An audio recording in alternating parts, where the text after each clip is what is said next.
আজ আমাদের ন্যাড়া পড়া, কাল আমাদের দোল। পূর্ণিমাতে চাঁদ উঠেছে, বল্ল হরি বল। বন্ধুরা, আমরা আপনারা প্রত্যেকেই জানি যে রঙের উৎসবে মেতে ওঠার আগে পালিত হয় হোলিকা দহন। আর এই ন্যাড়া পড়া বা হোলিকা দহনের দিন সন্ধ্যার পর নিশ্চিন্তে পুড়িয়ে ফেলুন এই একটি জিনিস। এর ফলে আপনার জীবনে থাকা সকল প্রকার সমস্যার সমাধান হবে। হ্যাঁ বন্ধুরা, পূর্বে দুর্ভাগ্য, আসবে প্রচুর অর্থ। এক কথায় বলতে গেলে আপনি অখণ্ড সৌভাগ্যের অধিকারী হবেন। তাই বন্ধুরা, যারা উপাচারে বিশ্বাস করেন, ঈশ্বর বা ভগবানের প্রতি বিশ্বাস রাখেন, স্বাস্থ্যের প্রতি বিশ্বাস রাখেন, তারা এই উপায় বা ক্রিয়াটি অবশ্যই করুন। তাই ভিডিওটি মনোযোগ সহকারে শেষ পর্যন্ত দেখতে থাকুন। আর ভিডিওটি দেখার পর আমি যেভাবে যা যা করার কথা বলবো, আপনি যদি শুদ্ধ মনে ঈশ্বর বা ভগবানের প্রতি বিশ্বাস রেখে এই উপায় বা ক্রিয়াটি করেন, তাহলে আপনি সুনিশ্চিতভাবে এর সুফল লাভ করতে পারবেন। হ্যাঁ বন্ধুরা, আপনাদের জীবনে যেমনই দুঃখ কষ্ট, জ্বালা যন্ত্রণা, দারিদ্রতা, রোগ ব্যাধি, আর্থিক কষ্ট, যেমনই সমস্যা থাকুক না কেন, সকল প্রকার বিপদ আপদ, বিভিন্ন সমস্যা সুনিশ্চিতভাবে দূর হয়ে যাবে। তাই এই প্রসঙ্গে বিস্তারিত জানার আগে আপনাদের বলে রাখি, আপনি যদি আমাদের এই চ্যানেলে নতুন হয়ে থাকেন, তাহলে চ্যানেলটি অবশ্যই সাবস্ক্রাইব করুন এবং পাশে থাকা নোটিফিকেশন বেল আইকনটি ক্লিক করুন। কারণ আমি বিভিন্ন প্রকার তন্ত্র মন্ত্র, বশীকরণ, টোটকা, বাস্তু টিপস, জ্যোতিষশাস্ত্র, পুজো আরাধনা এবং ব্ল্যাক ম্যাজিক করা নিয়ে নিত্য নতুন ভিডিও আপলোড করে থাকি, যা প্রয়োগ করার মাধ্যমে আপনার জীবনে থাকা সকল প্রকার সমস্যার সমাধান হয়ে যাবে। চলুন এইবার মূল আলোচনায় প্রবেশ করা যাক। তবে মূল আলোচনায় প্রবেশ করার আগে আপনারা যদি পরমেশ্বর ভগবান শ্রীকৃষ্ণকে ভালোবেসে থাকেন, যদি আপনারা চান প্রভু শ্রী হরির আশীর্বাদ আপনাদের উপর থাকুক, তাহলে জয় শ্রীকৃষ্ণ, রাধে রাধে লিখে কমেন্ট অবশ্যই করবেন। বন্ধুরা, আমরা প্রত্যেকেই জানি যে রঙের উৎসবে মেতে ওঠা ঠিক আগের দিন অনুষ্ঠিত হয় এই হোলিকা দহন। আর এই হোলিকা দহন বাংলায় বলে ন্যাড়া পোড়া। এর পিছনে রয়েছে একটা আধ্যাত্মিক তাৎপর্য। ঠিক একই সঙ্গে আমি আপনাদেরকে জানিয়ে রাখি, চন্দ্রগ্রহণ শুরু হবে 10:24 থেকে এবং সর্বাধিক চন্দ্রগ্রহণ হবে 12:43 এবং এই চন্দ্রগ্রহণ শেষ হবে দুপুর 3:01। এই চন্দ্রগ্রহণের স্থিতিকাল 4 ঘন্টা 36 মিনিট 56 সেকেন্ড। দোল পূর্ণিমার যে পূজা, অর্থাৎ লক্ষ্মী নারায়ণের পূজা বা রাধাকৃষ্ণের পূজা, সেটি আপনি পূর্ণিমা থাকাকালীন যে কোনো সময়ে করতে পারেন। তবে সব থেকে ভালো হয় যদি আপনি পূর্ণিমা ছাড়ার পূর্বে, অর্থাৎ সকাল 11:48 পূর্বে আপনি যদি তা সম্পূর্ণ করতে পারেন। আর বাড়িতে যদি আপনি শ্রী শ্রী সত্যনারায়ণের ব্রত বা পূজা রাখেন, তাহলে সেক্ষেত্রে সেটি সম্পূর্ণ করা প্রয়োজন প্রদোষকালে, অর্থাৎ সন্ধ্যাবেলায়। বন্ধুরা, পূর্ণিমার সময়কালে মূলত প্রদোষকালে সত্যনারায়ণের ব্রত সম্পূর্ণ করতে হয়। বন্ধুরা, এরই পাশাপাশি আপনারা নিশ্চয়ই জানেন যে দোল পূর্ণিমার আগে হোলিকা দহন করা হয়, যাকে আমরা বলি ন্যাড়া পোড়া। এই হোলিকা দহন এই বছর সম্পূর্ণ করা প্রয়োজন 5:45 থেকে রাত্রি 7:21 মধ্যে। বন্ধুরা, এই দিন আপনারা যে দেবদেবীর পূজা আরাধনা করুন না কেন, সেই দেবদেবীর উদ্দেশ্যে আবির নিবেদন করতে হয় বা রং নিবেদন করতে হয়। 3 প্রকারের আবির বা রং এই দিন পারলে অবশ্যই ভগবানের উদ্দেশ্যে নিবেদন করুন, যার মধ্যে লাল রঙের আবির অবশ্যই থাকা প্রয়োজন। এরই পাশাপাশি আপনি নীল, সবুজ, হলুদ, গোলাপি, গেরুয়া, আপনি যে কোনো রঙের আবির ব্যবহার করতে পারেন। তবে অবশ্যই লাল রঙের আবির বা রং থাকা প্রয়োজন। এই লাল রঙের আবির বা রং দিয়ে সবার প্রথমেই অবশ্যই দোল পূর্ণিমার দিন বাড়ির মুখ্য দরজার সামনে একটি স্বস্তিক চিহ্ন অঙ্কন করুন। সেই সঙ্গে আপনারা এই আবির দিয়ে মা লক্ষ্মীর পদচিহ্ন অঙ্কন করবেন। আপনারা চাইলে সেই পদচিহ্ন আপনার সদর দরজা থেকে শুরু করে আপনার ঠাকুর ঘর পর্যন্ত অঙ্কন করতে পারেন। বন্ধুরা, এই দিন বাড়ি ঘর দুয়ার ভালো করে পরিষ্কার পরিচ্ছন্ন করে রাখবেন এবং যদি সম্ভব হয় এই দিন গঙ্গা স্নান করুন। গঙ্গায় গিয়ে যদি স্নান করতে না পারেন তাহলে সেক্ষেত্রে স্নানের পর সামান্য গঙ্গা জল মাথার ওপর ছিটিয়ে দেবেন এবং বাড়ির সর্বত্র গঙ্গা জল ছিটিয়ে দিন। তারপর লক্ষ্মী নারায়ণের পূজা বা রাধাকৃষ্ণের পূজা সম্পূর্ণ করুন। তবে অবশ্যই সবার প্রথমে দেবদেবীর পায়ে লাল আবির বা রং নিবেদন করুন। বন্ধুরা, এই দোল পূর্ণিমার দিন রং বা আবির খেলা কেন প্রয়োজন হয়, কেন আমাদের পুজোতে এই রং বা আবির নিবেদন করতে হয়, সেটিও সবার প্রথমেই আমাদের জেনে রাখা প্রয়োজন। বন্ধুরা, আপনারা হয়তো অনেকেই এই বিষয়টি জানেন না। এই প্রসঙ্গে বলি, বন্ধুরা, এই বসন্ত উৎসবে রং খেলা বা আবির খেলার পেছনে মূলত দুটি কারণ রয়েছে। একটি হলো আধ্যাত্মিক এবং অপরটি হলো বৈজ্ঞানিক। বন্ধুরা, আধ্যাত্মিক কারণের মধ্যে প্রথম বিষয়টি মূলত হোলিকা দহনের সঙ্গে যুক্ত। বন্ধুরা, আপনারা নিশ্চয়ই ভক্ত প্রহ্লাদের নাম শুনেছেন, যে ছিল ভগবান বিষ্ণু এক পরম ভক্ত, যাকেই রক্ষা করার উদ্দেশ্যে ভগবান বিষ্ণু তার নরসিংহ অবতার ধারণ করেছে। দৈত্যরাজ হিরণ্যকৈশ্যপের পুত্র ছিলেন এই ভক্ত প্রহ্লাদ। ভগবান বিষ্ণুর প্রতি ভক্ত প্রহ্লাদের ভক্তি দৈত্যরাজ হিরণ্যকশ্যপকে অত্যন্ত ক্রোধিত করে। তিনি তার পুত্রকে ভগবান বিষ্ণুর পূজা থেকে বিরত রাখার জন্য অনেক পদ্ধতি অবলম্বন করলেন। যখন তিনি প্রতিবার ব্যর্থ হন, তখন তার বোন হোলিকা এই দায়িত্ব তার নিজের ওপরে নিয়ে নেয়। কারণ হোলিকা এমন বর পেয়েছিলেন যে আগুন তাকে স্পর্শ করতে পারবে না। তাই তার ভাগ্নে প্রহ্লাদকে হত্যা করার উদ্দেশ্যে তাকে কোলে নিয়ে আগুনে প্রবেশ করলেন। আর সেই সময় ভক্ত প্রহ্লাদ ভগবান বিষ্ণুকেই স্মরণ করতে থাকলেন এবং শেষ পর্যন্ত দেখা গেল ভক্ত প্রহ্লাদ ভগবান বিষ্ণুর কৃপায় বেঁচে গেলেন। কিন্তু হোলিকা দগ্ধ হয়ে সেই দিন মারা যান এবং সেই থেকেই প্রত্যেক বছর ফাল্গুন মাসের এই পূর্ণিমা তিথিতে হোলিকা দহন উৎসব পালন করা হয়। এবং এই হোলিকা দহনের পরের দিনই ভগবান বিষ্ণু ভক্ত প্রহ্লাদকে বাঁচাতে নরসিংহ অবতার ধারণ করে হিরণ্যকশ্যপকে বধ করেন। তাই ফাল্গুন মাসের এই পবিত্র পূর্ণিমার দিনটি অশুভ শক্তির ওপর শুভ শক্তির বিজয় হিসাবে গণ্য করা হয়। আর এই অশুভ শক্তির অবসানের প্রতীক হিসাবে পরের দিন সমগ্র বিশ্ব রং আবির ও গুলালের দ্বারা আনন্দ উৎসবে মুখরিত হয়ে ওঠে। আর সেই কারণেই ফাল্গুন মাসের এই পবিত্র পূর্ণিমার দিনে সমগ্র বিশ্ববাসী বসন্ত উৎসবে মেতে ওঠেন।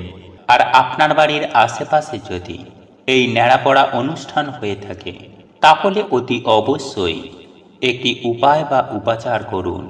এই উপাচারের জন্য আপনার লাগবে একটি লাল কাপড়, একটি নারিকেল এবং কিছুটা পরিমাণ মেটে সিঁদুর। আর এই তিনটি সামগ্রিক আগে থেকেই আপনারা জোগাড় করে নেবেন। এরপর আপনি সন্ধ্যার সময়ে যখন ন্যাড়া পোড়ানো শুরু হবে, ঠিক তার আগে নারিকেলের মধ্যে একটি স্বস্তিক চিহ্ন অঙ্কন করবেন সেই মেটে সিঁদুরটি দিয়ে এবং নারিকেলটিকে লাল কাপড়ের মধ্যে মুড়ে আপনি অপেক্ষা করবেন। তবে এক্ষেত্রে আপনি অবশ্যই শুদ্ধ বস্ত্র পরিধান করবেন এবং শুদ্ধ মনে সেই নারিকেলটি হাতের মধ্যে নিয়ে আপনার ঠাকুর ঘরে জোড় হাত করে আপনার আরাধ্য দেবদেবীর নাম স্মরণ করে আপনার যা যা সমস্যা সমস্ত কিছুই আপনি মনে মনে বলবেন। এবং ঠিক এরই পাশাপাশি আপনি অবশ্যই 28 বার এই মন্ত্রটি জপ করবেন। তবে অতি অবশ্যই এই নারিকেলটি হাতে নিয়ে এই মন্ত্রটি বলবেন, কারণ আপনারা হয়তো জানেন নারিকেলকে বলা হয় শ্রীফল। তাই এই শ্রীফল দিয়েই আপনি যদি কোনো প্রকার উপায় বা ক্রিয়া করেন, তাহলে সেই উপায় বা ক্রিয়াটি অতি অবশ্যই আপনাকে সুফল দেবে। মন্ত্রটি আমরা আপনাদের সুবিধার্থে স্ক্রিনে দিলাম। আপনারা আপনাদের মনস্কামনা জানিয়ে সন্ধ্যার সময়ে যখন ন্যাড়াপড়া উৎসব শুরু হবে, তার আগে দেখবেন ন্যাড়াপড়াতে পুজো করা হয়। তখন আপনারা আপনাদের পার্শ্ববর্তী যেখানে ন্যাড়া পোড়ানো হবে, ঠিক আগুন যখন লাগানো হবে তার আগেই আপনি ওখানে পৌঁছে যান, এবং যখন ন্যাড়া পোড়ানোতে আগুন লাগানো হবে তারপর আপনি ওই আগুনকে 11 বার প্রদক্ষিণ করবেন এবং মনে মনে জপ করবেন, ওম নরসিংহায় নমঃ, ওম নরসিংহায় নমঃ, ওম নরসিংহায় নমঃ। তারপর আপনি ওই নারিকেলটি আগুনের মধ্যে আহুতি দেবেন। যজ্ঞে যেভাবে আহুতি দেওয়া হয় ঠিক একই রকমভাবে শুদ্ধ মনে শুদ্ধ চিত্তে ঈশ্বর বা ভগবানের প্রতি বিশ্বাস রেখে আপনি ওই নারকেলটি ন্যাড়া পড়ার আগুনের মধ্যে আহুতি দিন। তারপর অতি অবশ্যই আপনি আপনার মনস্কামনা জানাবেন, যাতে আপনার সমস্ত রকম সমস্যা ন্যাড়া পড়ার আগুনের সাথে সাথে আপনার সমস্ত সমস্যা, জ্বালা যন্ত্রণা, বিপদ আপদ, রোগ ব্যাধি, দারিদ্রতা একেবারে পুড়ে ধ্বংস হয়ে যায়। বন্ধুরা, শাস্ত্রমতে মনে করা হয় যে স্বয়ং বিষ্ণুদেবের আশীর্বাদ এই হোলিকা দহনের আগুনের মধ্যে রয়েছে। তাই অতি অবশ্যই এই উপায় বা ক্রিয়াটি আপনারা করার চেষ্টা করবেন। দেখবেন এর ফলে আপনারা সুনিশ্চিতভাবে সুফল পাবেন। আপনাদের যাই সমস্যা থেকে থাকুক না কেন, আপনি ন্যাড়া পোড়ার সাথে আপনার সমস্ত সমস্যা পুড়িয়ে ধ্বংস করে দেবেন। এবং এই ন্যাড়া পোড়া সম্পূর্ণ হয়ে গেলে আপনি ওই ন্যাড়া পোড়ার ওখান থেকে ন্যাড়া পোড়ানোর যে ছাই হবে সেই ছাই আপনি কিছুটা লাল কাপড়ে করে নিয়ে আসুন এবং সেটিকে পুটুলি করে আপনার বাড়ির ঈশান কোণে রেখে দিন। দেখবেন আপনার গৃহে পজিটিভ এনার্জি বৃদ্ধি হবে। আপনার গৃহে থাকা সমস্ত প্রকার নেগেটিভ এনার্জি ছটপটিয়ে ধ্বংস হয়ে যাবে। সর্বোপরি স্বয়ং বিষ্ণুদেবের আশীর্বাদ ও কৃপা দৃষ্টি আপনার ওপর, আপনার পরিবারের ওপরে থাকবে, যার ফলে আপনাদের জীবনে সুখ, শান্তি, সমৃদ্ধি বৃদ্ধি পাবে এবং আপনারা ভগবান বিষ্ণুদেবের আশীর্বাদে আনন্দের সহিত জীবনকে অতিবাহিত করতে সক্ষম হবেন। বন্ধুরা, আমি আশা করছি আপনাদের প্রত্যেকের বাড়িতে একটি হলেও তুলসী গাছ আছে এবং বাড়ির পরিবারের প্রত্যেকটি সদস্যের স্বাস্থ্যের জন্য অত্যন্ত ভালো। তুলসী গাছ বাতাবরণকে শুদ্ধ করে। বন্ধুরা, তুলসী গাছের মধ্য দিয়ে যে বাতাস আমাদের বাড়িতে প্রবেশ করে সেই বাতাস অত্যন্ত শুদ্ধ এবং পবিত্র। ঘরে যদি কোনো নেতিবাচকতা থাকে বা কোনো যদি নেগেটিভ এনার্জি, তাহলে তুলসী গাছ সেটিকে দূর করে। তাই প্রত্যেকের বাড়িতেই একটি হলেও তুলসী গাছ রাখা উচিত। এবং যে বাড়ির তুলসী গাছের স্বাস্থ্য সজীব, তাহলে বুঝবেন সেই বাড়িতে কোনো রকমের বাস্তু দোষ নেই। বন্ধুরা, বাড়িতে কেবলমাত্র শুধু তুলসী গাছ রাখলেই হবে না, তাকে প্রতিদিন নিত্য পরিচর্যা করতে হবে। প্রতিদিন স্নান সেরে শুদ্ধ বস্ত্র পরিধান করে তুলসী গাছেই জল অর্পণ করা আমাদের প্রত্যেকের প্রধান কাজ হওয়া উচিত। এবং মনে রাখবেন যে তুলসী গাছে কখনোই বাসি বস্ত্রে হাত দেওয়া উচিত নয়। বন্ধুরা, বাড়িতে তুলসী গাছ থাকলে কিছু কিছু নিয়ম বিধি সববার মেনে চলা উচিত, নয়তো কিন্তু মা লক্ষ্মী এবং নারায়ণ ভগবানের আশীর্বাদ থেকে আপনারা বঞ্চিত হবেন। বন্ধুরা, তুলসী গাছে প্রতিদিনই জল অর্পণ করতে হয়, কিন্তু শুধুমাত্র রবিবার দিন আর একাদশীর তিথিটি বাদ দিয়ে। এবং তুলসী গাছে প্রত্যেক দিন সন্ধ্যাবেলায় প্রদীপ, ধূপকাঠি ইত্যাদি প্রজ্বলিত করতে হয়। বন্ধুরা, যে বাড়িতে তুলসী গাছের আদর যত্ন করা হয়, যে বাড়ির তুলসী গাছ সতেজ ও সবুজ থাকে, সেই বাড়িতে সদা সর্বদাই মা লক্ষ্মী এবং নারায়ণ ভগবানের আশীর্বাদ থাকে। আর এই তুলসী তলায় একটি বিশেষ কাজ আমাদের করতে হবে। চলুন এইবার মূল আলোচনায় প্রবেশ করা যাক। তবে মূল আলোচনায় প্রবেশ করার আগে জয় মা লক্ষ্মীর জয়, জয় শ্রীকৃষ্ণ, রাধে রাধে লিখে কমেন্ট অবশ্যই করবেন। বন্ধুরা, যে কোনো পূর্ণিমা তিথিতে কোনো পবিত্র নদীতে স্নান করলে আরো অধিক পুণ্য অর্জন হয় এবং জীবন থেকে আপদ বিপদ, দুঃখ, কষ্ট, দারিদ্রতা, এমনকি রোগ ব্যাধিও দূরে পালায় এবং জীবন ভরে ওঠে সুখ, শান্তি ও সমৃদ্ধিতে। আর যদি আপনাদের পক্ষে পূর্ণ নদীতে স্নান করা সম্ভব না হয়, তাহলে আমি আপনাদেরকে বলবো যে আপনি স্নানের পর শুদ্ধ বস্ত্র পরিধান করে মাথায় অবশ্যই গঙ্গা জলের ছিটা দিতে ভুলবেন না। এবং আপনাদের পক্ষে যদি সম্ভব হয় তাহলে আপনার স্নানের জলে কিছুটা কালো তিল এবং সামান্য পরিমাণে হলুদ মিশিয়ে নেবেন এবং বাড়ির যেটি মুখ্য দরজা বা আপনাদের যে সদর দরজা সেখানে 1 ঘটি জল অবশ্যই ঢেলে দেবেন। বন্ধুরা, আপনাদের ঘরে যদি মা লক্ষ্মী এবং নারায়ণ ভগবানের বিগ্রহ থাকে তাহলে অবশ্যই পঞ্চামৃত দিয়ে অভিষেক করবেন এবং তারপর গঙ্গা জল দিয়ে অভিষেক করবেন। এবং আপনাদের ঘরে যদি আলেখ্য বা পট থাকে তাহলে সেই পট বা আলক্ষ্যটি খুব ভালোভাবে পরিষ্কার পরিচ্ছন্ন করে তারপর নতুন একটি আসন বিছিয়ে তার ওপরে বসাবেন। সেই সঙ্গে প্রদীপ ধূপকাঠি ধরিয়ে দেবেন এবং ফুলের মালা পরিয়ে দেবেন। আপনার সাধ্য ও সামর্থ্য অনুযায়ী ভগবানের উদ্দেশ্যে নৈবেদ্য সাজিয়ে মা লক্ষ্মী এবং নারায়ণ ভগবানের পূজা আরাধনা করে নেবেন। বন্ধুরা, এই দিন পূজা আরাধনা করা পর্যন্ত উপবাস থাকার চেষ্টা করবেন এবং সবথেকে বড় বিষয় সেটি আমি আপনাদেরকে বলে রাখি যে লক্ষ্মী নারায়ণের সামনে এই দিন 2টি গোটা পান নিবেদন করবেন এবং সেই পানগুলি যেন নিখুঁত হয় এবং পানগুলি যেন মোটা সমেত হয় সেই দিকটিতে অতি অবশ্যই খেয়াল রাখবেন। তারপর পানগুলিতে অবশ্যই একটি করে চন্দনের ফোঁটা লাগিয়ে দেবেন এবং তারপরে কিছু মঙ্গল সামগ্রিক মা লক্ষ্মী এবং নারায়ণ ভগবানের সামনে নিবেদন করবেন। বন্ধুরা, এই মঙ্গল সামগ্রিকগুলি নিবেদন করা অত্যন্ত ভালো। এখানে মঙ্গল সামগ্রিক বলতে আমি আপনাদেরকে এটাই বলতে চাইছি যে এই পানের ওপরে একটি হলুদের গাঁট রাখবেন এবং মা লক্ষ্মীর অত্যন্ত প্রিয় একটি লক্ষ্মী কড়ি রাখবেন। সেই সঙ্গে রাখবেন একটি সুপারি, একটি গোমতী চক্র, একটি পদ্ম বীজ এবং কিছুটা পরিমাণ অক্ষত আতপ চাল। বন্ধুরা, এই সমস্ত কিছুই হচ্ছে মা লক্ষ্মী এবং নারায়ণ ভগবানের মঙ্গল সামগ্রিক। এই সমস্ত কিছুই মা লক্ষ্মী এবং নারায়ণ ভগবানের সামনে নিবেদন করবেন এবং তারপর আপনারা আপনাদের সাধ্য সামর্থ্য অনুযায়ী নৈবেদ্য সাজিয়ে দেবেন। সাধ্য মতো ফল মিষ্টি আপনারা সাজিয়ে ভগবানের পুজো করতে পারেন এবং আপনারা যদি চান আপনাদের নিজের হাতেই নারায়ণ ভগবানের জন্য মা লক্ষ্মীর জন্য ভোগও বানাতে পারেন এবং আপনি ভোগও নিবেদন করতে পারেন। এবং নারায়ণ ভগবানের জন্য যে ভোগের থালাটি বানাবেন তাতে অবশ্যই তুলসী পত্র দিতে কিন্তু একদমই ভুলবেন না।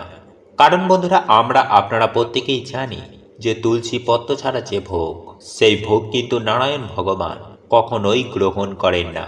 বন্ধুরা, আমরা অনেকেই বাড়িতে মা লক্ষ্মীর পুজো আরাধনা করি, কিন্তু আপনারা এটা মনে রাখবেন যে মা লক্ষ্মী কিন্তু নারায়ণের আশীর্বাদ ছাড়া কোথাও যান না। তাই আপনারা বাড়িতে মা লক্ষ্মীর পূজা আরাধনা করলে তার সাথে কিন্তু নারায়ণ ভগবানের পূজা আরাধনাও করতেই হবে। বন্ধুরা, আপনাদের গৃহে যদি নারায়ণ ভগবানের বিগ্রহ না থাকে তাহলে আপনারা একটি পান এবং সুপারি রেখে এবং তার মধ্যে নারায়ণ ভগবানকে আহ্বান করে নারায়ণ প্রতিষ্ঠা করে তারপরেই আপনারা মা লক্ষ্মীর পূজা আরাধনা করবেন এবং আপনারা আপনাদের সাধ্য সামর্থ্য মতো নৈবেদ্য সাজিয়ে মা লক্ষ্মী এবং ভগবান নারায়ণের পুজো আরাধনা করে নেবেন। বন্ধুরা, আপনার মনের ভক্তি ভাবটাই হচ্ছে আসল, কারণ আমরা প্রত্যেকেই জানি যে ভক্তি হলো সেই শক্তি আর সেই শক্তি ভগবান দেখেন। যাই হোক বন্ধুরা, এরপর আপনারা একটি প্রদীপ জ্বালিয়ে ভগবানের আরতি করে নেবেন এবং সেই দিন মা লক্ষ্মীর সামনে এবং ভগবান নারায়ণের সামনে অবশ্যই একটি ঘিয়ের প্রদীপ জ্বালিয়ে দেবেন। তারপর আপনারা ঠাকুর ঘর ছেড়ে দেবেন এবং কিছুক্ষণ পরে এসে আপনারা যা যা ভোগ নিবেদন করেছেন এই সমস্ত কিছুই আপনারা তুলে নেবেন এবং সপরিবারে তুলসী পাতা সহ প্রসাদ গ্রহণ করবেন।